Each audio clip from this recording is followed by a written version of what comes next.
आगामी निकाय चुनाव को लेकर अपने अपने क्षेत्र और वार्ड सभासद उम्मीदवारों ने अपनी अपनी तैयारियां शुरू कर दी हैं। वहीं नगर पालिका वार्ड नंबर 3, जो कि मुख्यालय से कुछ ही दूरी पर स्थित है, लेकिन विकास और साफ सफाई के मामले में काफी पिछड़ा हुआ नजर आता है।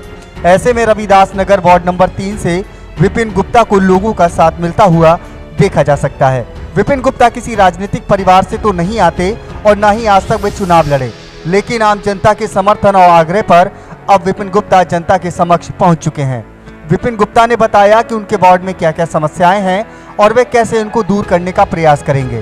क्या कुछ कहा रविदास नगर वार्ड नंबर 3 से सभासद उम्मीदवार विपिन गुप्ता ने, आप भी सुने। जी, मेरा नाम विपिन कुमार गुप्ता है।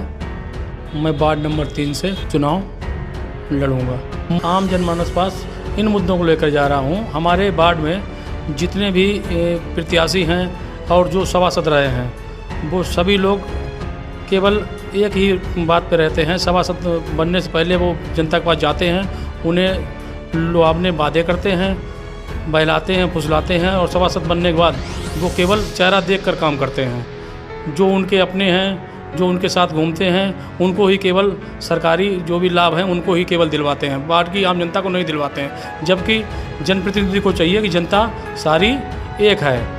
वोट जीतने के बाद आपको सबको साथ लेकर चलना चाहिए, चाहे माताएं हो, चाहे बहन हो, बुजुर्ग हो। सारी जनता वार्ड की वो अपनी होती है, लेकिन जो भी बनता है वो उसके बाद भेदभाव करता है जनता के साथ। आपने वोट नहीं दिया तो उनको वो छोड़ते हैं, और जो उनके खुद होते हैं उनके लिए वो करते हैं, तो पक्षपात करते हैं। दूसरी बात, हमारे वार्ड में राजनीतिक परिवार से कई लोग हैं, प्रत्याशी भी हैं, राजनीति करने वाले वर्चस्व वाले लोग भी हैं। मैं तो कोई राजनीतिक व्यक्ति नहीं हूँ, ना मेरे परिवार में कोई राजनीतिक व्यक्ति रहा है। ऐसे लोगों के होने के बावजूद भी वार्ड के लिए इन लोगों ने कुछ भी नहीं किया, चाहे वो सभासद जी हों और चाहे वो नेता लोग हों, जिनके पास जो पदाधिकारी हैं, वर्तमान में पदाधिकारी हैं। कभी भी किसी ने वार्ड के बारे में नहीं सोचा कि मैं वार्ड के लिए कुछ करूँ। आप जाइए गिरानगंज में टावर वाली गली, उस गली की दशा आप देखिए, उस गली क्या दशा है। सिविल लाइन में भाई लोग रहते हैं, वहाँ पर जाकर आप देखिए वहाँ पे क्या दशा है। उनको कभी किसी ने नहीं देखा। वार्ड में सबसे मेन चीज़ है शिक्षा का अभाव। शिक्षा का अभाव सिविल लाइन में देखिए, हमारे जो नट भाई लोग रहते हैं वहाँ शिक्षा का कितना अभाव है। जो भी होता है राजनीतिक व्यक्ति, कभी कोई उनके लिए नहीं सोचता कि उनके बच्चों की शिक्षा आगे बढ़े। जो हमारे यहाँ के लोग हैं वो केवल जनता को कमज़ोर ही रखना चाहते हैं, कमज़ोर जनता को कमज़ोर ही रखना चाहते हैं, ताकि वो कमज़ोर रहें और हमारे नीचे हमसे दबे रहें और हमें ही वोट करते रहें। ऐसा इन लोगों के साथ भेदभाव, मैं ऐसा भेदभाव अपनी वार्ड की जनता के साथ नहीं होने दूंगा। और मैं सबके साथ और सबके विकास के साथ मैं सभासद का चुनाव लड़ने के लिए आया हूँ। हमारी अपील है कि मैं चुनाव के बाद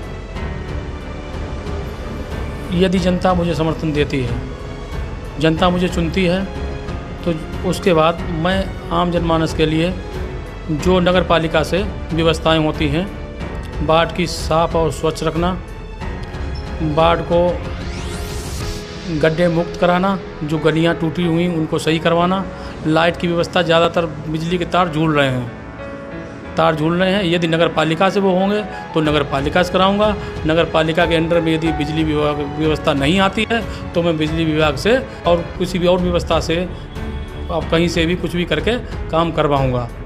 और जो सभासदों ने अभी पिछले सभासद रहे, जिन लोगों ने जनता के लिए वार्ड के लिए कुछ नहीं किया है, मैं सारे वो काम करूंगा जो पिछले सभासदों ने नगर पालिका से होने वाले कार्य वार्ड नंबर 3 में होने चाहिए थे और नहीं हुए, वो सारे कार्य मैं करवाऊंगा। और मैं आप सबके आशीर्वाद का आकांक्षी हूं, और मैं पहले से कोई वादा नहीं करता, क्योंकि मैं नेता नहीं हूं, मैं आपका बेटा हूं, आपका भाई हूं। और मैं अगर आप लोग मुझे चुनते हैं तो मैं सारी जनता को एक साथ लेकर चलूँगा, किसी के साथ मैं भेदभाव नहीं करूँगा। जात और पात से मैं परे हटकर काम करूँगा। जो लोग जात पात की बात करते हैं, मुझे बदनाम करने की कोशिश करते हैं, मेरे बारे में अफवाहें उड़ाते हैं, वो सारी अफवाहें गलत हैं। मैं जात पात को मतलब नहीं रखता। इंसान होता है, जात किसी व्यक्ति की कोई नहीं होती है, ये केवल पृथ्वी पर आने के बाद में बनी है। इससे पहले कोई जात पात नहीं है। इंसान और मानवता सबसे बड़ी होती है।